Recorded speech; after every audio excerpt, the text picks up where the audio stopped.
What is going on, everybody? Welcome back to day two of the A to Z copywriting workshop. Hope you guys and gals got the chance to rest a bit and got ready for today. Today is going to be even more jam packed, more fast paced than yesterday. And so, let me see here. There we go. Want to make sure that you guys can, if somebody can let me know right in the chat that you can see me, that you can hear me A-okay, that would be great. Perfect. Thank you so much, David.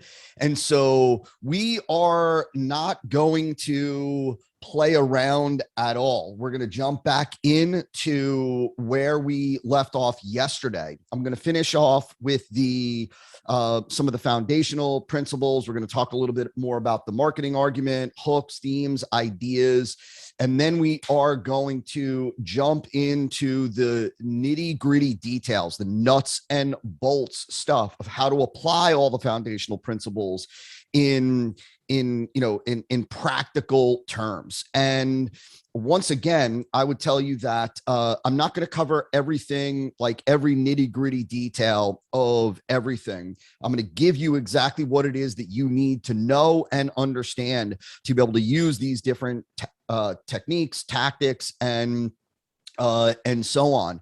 And we're going to go through these at lightning pace. And so if you've got any urgent questions that you really want to make sure get answered now, you can go ahead and pop those into the little Q&A thing. If not, no biggie, hold them for tomorrow night. As a reminder, tomorrow night at 5 p.m., we kick off our open live Q&A, your opportunity to ask me any questions about copy, anything that I covered here, applying these tactics, and so on. Yes, Aaron, you will be getting the recordings, the audio and video, the unedited recordings tomorrow afternoon. And then after the Q&A session, you'll get the recording of that. And then we're going to have that transcribed for you as well. Yes, Scott, you can actually direct message me on Facebook rather than send it in to the support team. You can just send it right to me on Facebook, and I'll answer that for you. With that, I think that is all of the housekeeping that I wanted to cover. I want to jump back in. And what I'm going to do is I'm going to share my screen over here again, and we're going to get back to hooks, themes, and ideas. And so somebody go ahead and just let me know that, yes, you can see the slide deck now. You can see this screen. That would be great. Awesome. Thank you, David, Chris, Scott. Beautiful. Perfect. So again, we're still in the foundational, the foundational elements, laying the groundwork. But I want to talk about hooks, themes, and ideas. And again, I want to give you a high level overview of our objective of what it is that we're ultimately trying to do with the kind of the hook, the theme, the idea behind our campaign. Now, remember, you heard me say yesterday that the hook, the theme, is really the overarching idea for the marketing campaign. The way that I want you to think about it is it's really for a lack of a better phrase, it's the appeal of the marketing message. It's the idea, the narrative, the storyline, the idea behind the marketing message. So again, we're not talking about the idea behind your product. We're not talking about how you're positioning your product as some disruptive technology. We're talking about the idea, the hook for the marketing message itself. And our first aim, or the aim of the hook, really, and the way that I think about this, and this is something that I first learned many moons ago from Bill Bonner, the founder of the Agora companies, is our aim with the hook, the idea, the theme is to avoid what he referred to as the categorical imperative. Now, if you look up categorical imperative, don't worry about the official definition. It's a little bit different from the way Bill articulated it. But ultimately, what this is all about is we are trying to prevent the prospect from being able to categorize our idea into a known bucket. In other words, what happens is, as human beings, when we encounter information, when we encounter marketing messages, ideas, we look for where do I put this that I'm already familiar with? We look to be able to say, oh, this is a trick on Facebook. This is all about a certain type of fertilizer. We look for the pattern. We look for the bucket that we want to be able to put this in, so that we can say, oh, I've heard it, seen it, know it, aware of it. And so what we are looking to do is to prevent the prospect from being able to do that. We want to pique their curiosity, which we're going to break this down. We want to pique their curiosity. We want to pique their interest. We want to start to get them a little excited. We want to convey that we've got something that is going to benefit you, something that is different from what you've heard before, a different perspective, a different story, a different angle. But we want to try to prevent them from being able to put it into a box or a bucket. So what the prospect is thinking when they encounter your idea, your hook, right? And when we come up with a hook for a campaign, that hook carries over to our ads. It carries over to most of the early emails that we send out to our house list. And so what prospects immediately do, they look at that, and whether it be kind of unconsciously, can I put this into a bucket that I already know? Do I know what this is all about? And so we're trying to prevent that. I like to say that we are trying to prevent mental opt-out. What I do not want our prospects to say is, oh, I've seen that before. Oh, I've heard that before. And this is an important principle, kind of like this is one of those things that you should circle, highlight, write down, and keep out in front of you when you are developing hooks, and you're even then translating your hooks and your ideas into headlines. You want to sit back and you want to ask yourself, what I know about the market, will they see this as something that they've heard before? Will they see this as something that they're already aware of? Will they see this as something that they already know? Will they see this as something that fits neatly and nicely into an existing bucket in their mind so that they can dismiss it? You have to understand that is almost a shortcut that the brain uses to determine whether it's going to invest energy in paying attention to something or not.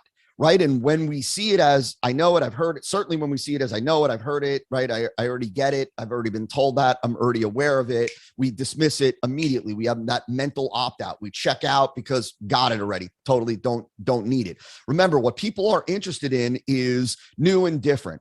This is why at social gatherings, people will say, what's new? They don't want to know what's the same in your life. People aren't looking for more of the same. They're looking for new. They're looking for different. They associate new and different with better, right, wrong, or indifferent.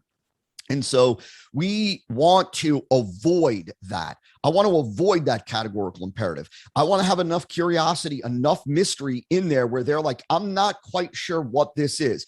I know there's a benefit there to me. There's a payoff. There's a result. There's an alleviation of a problem for me, but I'm not quite sure what the solution is. I'm not, and that's the part that we don't want them to be able to categorize. What is he talking about? A tweak to copy? Is he talking about a new copy? Is he talking about a new language? Is he talking about, well, what exactly is this? I'm not sure. So there's enough curiosity and mystery to prevent that categorization and prevent that mental opt-out. Now, with that kind of as the backdrop, and that's what I'm always looking for, for what it's worth, so that you guys you guys can you guys understand the mindset, right? Big broad overview, big sweeping overview is when it comes to the idea, the hook, the angle, I am always looking for different. My team, who I believe I think Chris Cole is back with us today again, and Teddy Garcia is back with us today again, two incredible marketers that I get to work with. These guys, right, they hear me say all the time, different. I don't want more of the same, because more of the same doesn't garner attention. And so what's different? What's a different way for me to talk about the common thing, right? And you're gonna see in just a second, there's a slide where I talk about what is the extraordinary way to talk about the ordinary. How can I take the ordinary and talk about it in a way that feels extraordinary? I don't mean using using superlatives. I don't mean using exaggerated claims. I mean, what is the unique angle? What is the unique perspective? What is the unique story? What is the story that nobody else is telling? The angle that nobody else is sharing that I can share? How can I take the common and how can I look at it from a different angle, right? And see a different angle that others aren't talking about, that others aren't seeing. And how can I bring that and use that as the hook to get the attention of the marketplace so that they see it as different, so that it piques curiosity, so that they can't categorize it. With that as the backdrop, right? And that's what I'm always looking for, different. So ultimately, right, I'm thinking about and looking for two things, right? Not at the same time, but one of two things. I'm either sitting back, and I told you guys yesterday that thinking through your market, thinking what moves them, thinking what drives them, understanding what they're seeing already, understanding what they're hearing already, and how can we go in and address a gap? How can we address a gap differently? But I'm also constantly thinking about how can, knowing what I know about the market, knowing what I know interests them, what they want, the problems that they're dealing with, right? What are the from all the information that I'm consuming, right? What's a different angle? What's a different idea? What's an idea that nobody is talking about, right? What's a storyline that nobody's talking about? What's an aspect of what they're thinking about that nobody is addressing? That's one thing. Sometimes when I can't come up with that absolutely different, then I look at, okay, well, if I'm going to be talking about the ordinary, the common, right? What is the different angle, different perspective, different storyline that I can use to talk about the common so it doesn't feel common, so it doesn't feel ordinary? That's when I say, what is the extraordinary way to present the ordinary? That's what I'm always thinking about when it comes to hooks and themes and ideas. And your hook and your theme should stimulate, or trigger this idea of, wow, that's interesting. Right? So every good hook, theme, idea is both emotionally compelling to the prospect and intellectually interesting. It's emotionally compelling. Understand this. Emotionally compelling comes from really two things, right? It comes from two things. It comes from a primary promise, and it comes from a unique mechanism. It comes from a payoff, a big, bold, audacious, true, and believable payoff, a result, a change, an alleviation of a problem, right? And it also comes from a unique mechanism, a different way of doing that, or of getting that, or of reaping that reward. That's what creates that hope. And that hope is what creates that, or makes it emotionally compelling. Intellectually interesting comes from the storyline that they've never heard before, the angle that they've never heard before. It comes from that curiosity of, I'm not sure what this is, and I want to know what this is. And so when we say, wow, this is interesting, it's emotionally compelling and intellectually interesting. I don't know what this is. I want to know more of what this is. Right. And so I haven't heard this before. This is like directly tied to that mental opt-out, preventing that mental opt-out. I do not want them to say, oh, heard it. Oh, seen it. Oh, I know what he's talking about. Right. And I got it. I want them to say, haven't heard this before. This feels newsworthy. right? Like this feels like I just stumbled on something newsworthy. Why aren't more people talking about this? Like this seems like it'd be big, right? Like it feels like it stimulates this feeling of discovery. Oh my God, this is big. Like this could be big. This could be the thing. This could be the answer. Holy moly, this could change everything.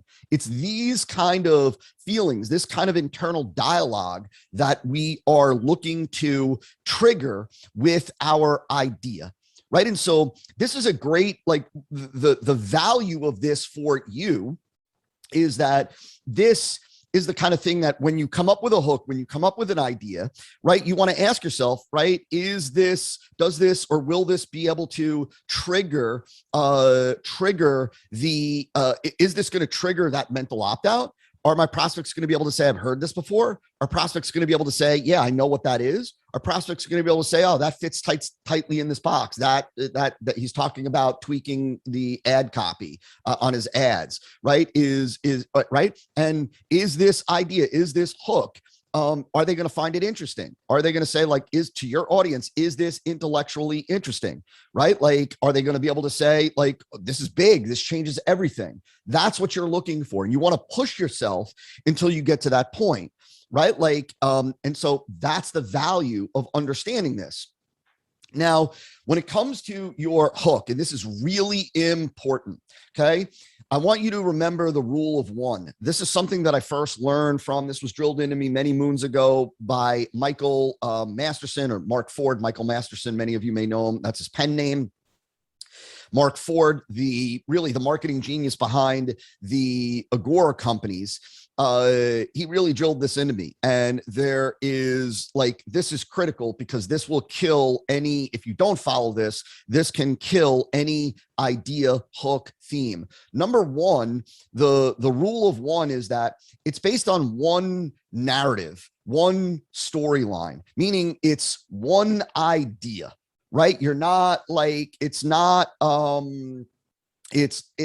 let's say, how to use a soda can, the weird soda can trick to grow a green lush lawn, and the magic water trick for how to grow grass without, needing a sprinkler or something like that. Right? It's one narrative. It's one storyline. It's one idea. It's one idea. Next is it's one main promise, right? And this one promise, the way that I want you to think about this one promise is this is the primary promise, right? So I'm not talking about, remember, I said yesterday that every marketing campaign that you create, your copy should be driven by one overarching promise, one overarching claim of transformation, result, a change, alleviation of pain, and so on. Doesn't mean that we're not going to have a whole lot of benefits underneath that, all the ancillary benefits, all the way that the prospect's life is going to be improved, right? The functional, dimensionalized, emotional, we're going to have all that. But the hook conveys one overarching promise, right? And so the hook, one overarching promise, one primary promise that gets conveyed in the headline, ultimately, which is my go-to, right? And then it's introduced, and then we unpack it, and then we build and stack all of the additional benefits following. So one narrative, one storyline, one promise, one core emotion.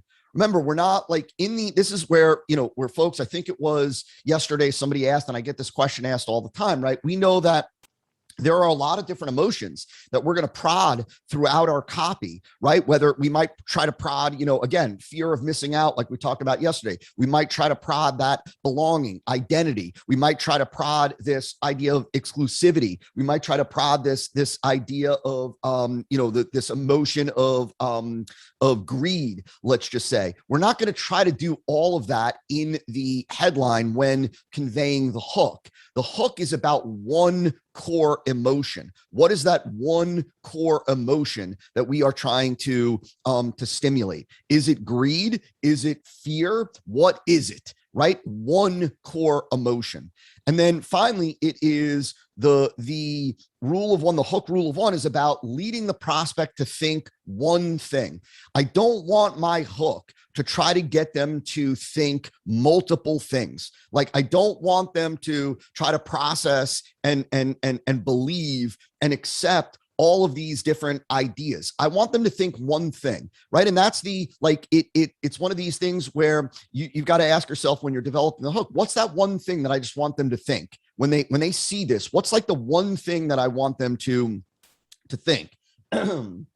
Is it, like one thing, not multiple things? And you need to understand, and this is the point, this is why I said that this is so important, and I see this mistake all the time, that weak marketing messages, weak marketing themes, weak marketing hooks, weak marketing ideas are crowded with lots of mediocre ideas. Meaning that what happens is, and maybe you've experienced this yourself, what happens is you come up with a hook, right? You come up with a single hook. It is Mike Stenger. You're absolutely right. Mark's book, Mark and my buddy John Ford. They're not related at all. Two buddies of mine. That is one of the best books out there. That Great Leads is one of the best books out there. They do a phenomenal job of summing up Eugene Schwartz's levels of awareness as well as the different lead types. In there. Actually, let me see something.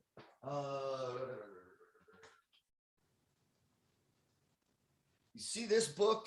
How many of you guys like to see book recommendations? Who likes book recommendations? Darn it, David, you got me. David beat me to the punch. Yeah, you love a good book recommendation. So this book, which David said this book right here is also from Mark and from Will Newman, who is a great copywriter, does work with AWAI. This is a great book that really encapsulates the rule of one. The video is too small. It's Persuasion, the subtle art of getting what you want. This is like one of these little tiny books. Like it's a little book. This book is a freaking gem, and yeah, like a gem. And so get this, it's a few bucks. I think it's published by AWAI. They're actually up the road from me. Great book. Yeah. Awesome. Yeah. Phenomenal. Well worth it, just to understand, if nothing else, just to understand, like it's almost like, right. I don't know when Mark published this, not that long ago, a few years ago, I think, 2014. So a little bit longer than I thought. Phenomenal. This book, like I said, really encapsulates what Mark drilled into me about the idea, how Mark said to me, he really said, for what it's worth, and one day I'll tell you how the first time I met Mark, and I didn't know it was Mark, and I'll tell you the interaction. I thought it was like some crazy old guy. We were at a cigar bar. He was drinking tequila like he normally liked to, and I'm like, this dude's a nut job, man. He's crazy. I love him. He's nuts. And then Rich Sheffrin was like, oh, that's Mark Ford, and I'm like, Mark Ford. And I think that's why Mark ended up liking me, because while everybody else was treating him like royalty, I was teasing him and making fun of him, and I guess he respected that. I don't know, but I love Mark. Mark was, I've told the story before with the hook, the idea that Mark was the guy that when I asked him, how did you grow Agora so big and so fast? And I thought that he was going to say, deep pockets, huge email list, great copywriters. And he just said, he looked at me and he said, we realized early on that we're really in the idea business. We're in the business of creating, developing, disseminating interesting, compelling, contrarian ideas that the marketplace finds interesting, emotionally compelling, shocking. And he said, and that's the foundation of everything we do. The foundation of everything we do is, developing these interesting ideas, and ideas, hooks, themes, all really the same thing. And so, Mark really drilled into me very early on that weak hooks, weak ideas, weak themes. What happens is when somebody comes up with an idea and they it's not really a great hook, it's not really a great idea, they end up bringing in additional ideas to try to bolster it. Like, right. And this is why you see people in headlines covering multiple things, right? Like how to repair your relationship, how to repair your relationship so you and your spouse are rock solid, and how to have and how to never argue again about finances. And you're like, what? How to repair your relationship, like, how to restore the romance in your relationship, and yet never argue about finances again. Like, it's two mediocre ideas brought together to try to come up with a good idea, but really it weakens the idea.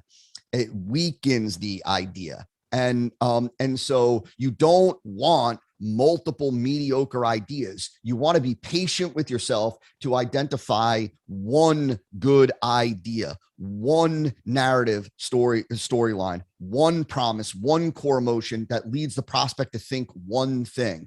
If there is something that I would share with you, which I covered yesterday, and it ties into this, and you're going to see it over and over and over, and that is focus. That is narrow. That is specificity. You are better off narrowing what you're talking about and getting more specific rather than going wide, rather than opening up with more ideas, rather than trying to appeal to more and more people with a broader message. Narrow, get more specific. The wider you go, the more vague, the more general you get, the less you appeal to anybody.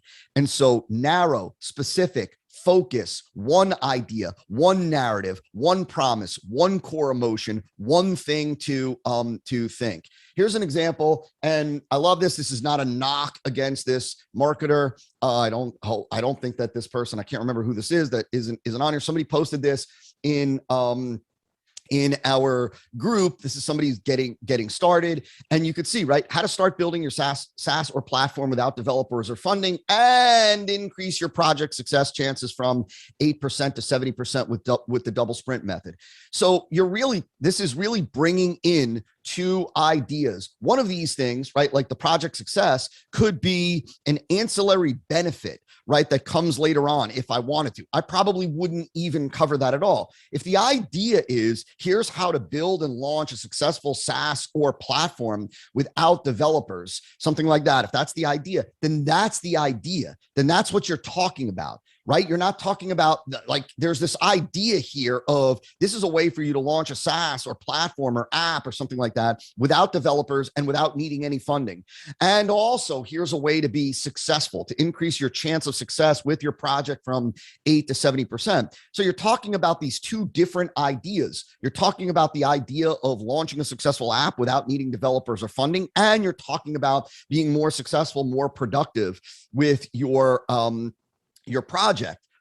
Two different ideas that don't belong, right, in the same hook, in the same headline. Like, you're introducing two different things here.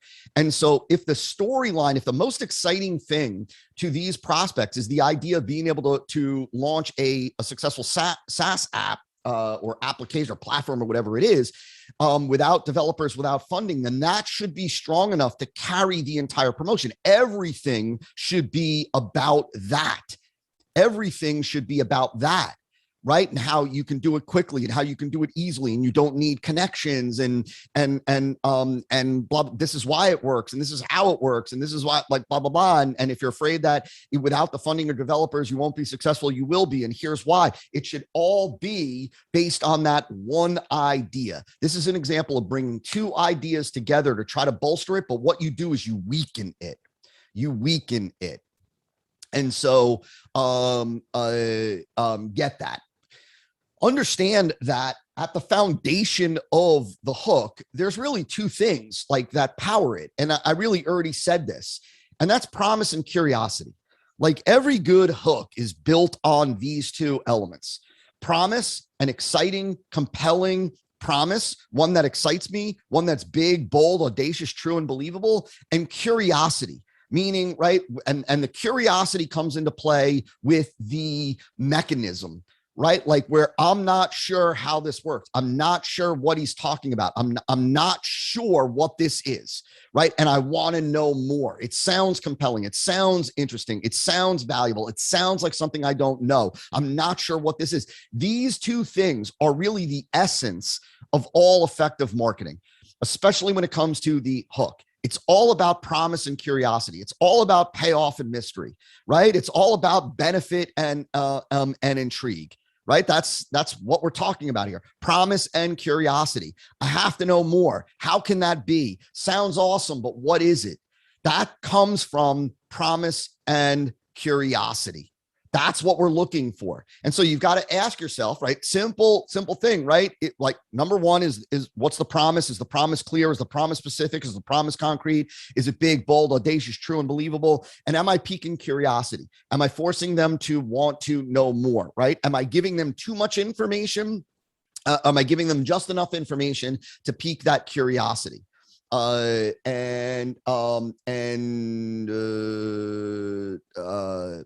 And so hope that makes sense. So Brian asked, would you split it? Would you split into two different marketing campaigns and see which is a stronger hook? Maybe. What I would do, Brian, to be honest, and this is the way that I work, this isn't necessarily the right answer. I don't know if there is a right answer, but this is the answer. This is my approach. Number one is I would take the hook that I believe is the best, right? Like I would take the hook that I believe is the best, right? And the reality is that what proves we've got the best hook is data, right? All of our decisions should be driven by data, or the most amount of decisions possible should be driven objectively, not subjectively.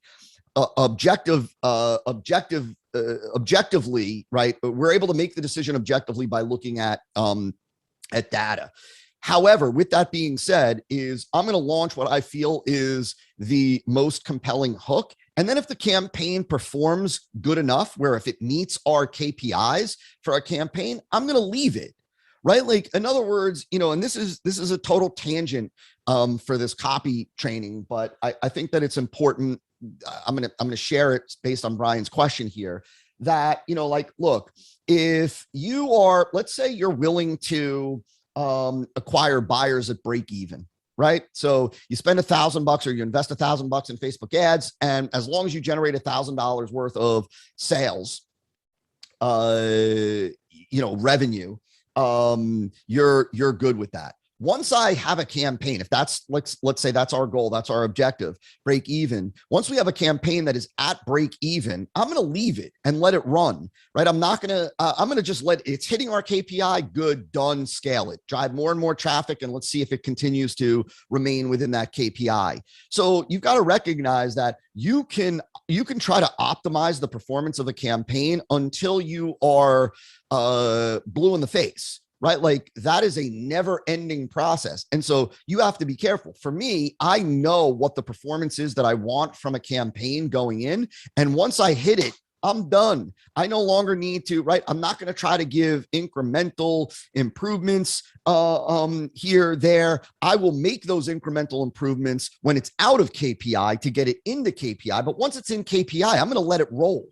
Right? Like I'm going to let it roll. It's doing its job, the job that I intended for it to do, the job that I needed to do, and I'm going to let it roll. And so that's why I say that I would start with the hook that I believe or I feel is going to be the best performer. That doesn't mean that I'm right, and then I am going to I'm gonna run with it. And if it performs the way that I need it to perform or want it to perform, I'm good with that. Could I potentially test another hook and get it to perform better? Maybe. Sure, maybe. But if it's already performing within the KPI that I want, if it's bringing me buyers on the front end, and for me, right, the front end and for you, for our clients, one of the things that we teach is the front end is all about maximum buyer acquisition. And so I just want, right, I want to be able to acquire the most amount of buyers at a certain cost. If I am within that KPI, I'm going to let it roll. And I'm done with that. It's serving its purpose. It's doing its job. I'm fine with it. I would much rather go and create another back end, right, to further monetize, deliver value to our clients, uh, all of that kind of stuff, increase lifetime value, blah, blah, blah. But I'm going to start with one. And if it performs good, I'm good to go with it. And so hope that answers the question. So should the lead stick to the one idea and avoid mentioning ancillary benefits in the lead? So no. So I'm not talking about in the lead you saw yesterday. I showed you that in the lead, we start to introduce additional benefits, right? Additional benefits. I'm talking about the hook has one overarching promise. The hook gets communicated in the headline, in the deck copy, right? And then we start to unpack it as we get into the campaign. So I'm not saying don't mention additional benefits in the lead. I'm saying that the hook that you are basing your campaign on is based on one overarching promise. There are going to be lots of ancillary benefits that we unpack. And the more of those ancillary benefits, that we have, the more powerful the campaign is going to be, right? Like the more powerful the copy is. I told you guys yesterday, excuse me. I told you yesterday that I've never seen a campaign fail because it had too many benefits. I've only seen campaigns fail because they didn't have enough benefits. And so more benefits, the better in the copy. But the idea is based on one promise of outcome. You might get to this, but how do you pick a hook after doing research? Hardest part is sucking a sexy, curious hook out of the research on the mechanism. How do you pick a hook? So we're going to talk a little bit about that. I'm going to get into what's involved in the research and the way that I think about identifying hooks. And so let me know if when I get to that, it answers your question. So simple hook checklist follows the hook rule of one. It's big, believable promise of result. It is viewed as new, fresh, timely, doesn't feel like it's old information, doesn't feel like it's dated. It feels fresh. It feels new. It feels timely, like it is appropriate for now. We already talked about specific, concrete, tangible, right? So there's specific, concrete, tangible. It's something that the promise specifically, I can envision it in my mind's eye. Envisioning it in my mind's eye, as we talked about yesterday, us creating those mental images for our prospect is what conjures the emotions. It's what triggers the emotions. The mental pictures trigger the emotions. No mental picture, because too vague, too general, right? You don't get the same visceral emotional response. We also, I said, wanted intellectually interesting. And the last one, which I just want to unpack a little bit more, is that it's easy to grasp. Right. And kind of probably a better way to say this is that your idea, your hook needs to be immediately understandable by the prospect.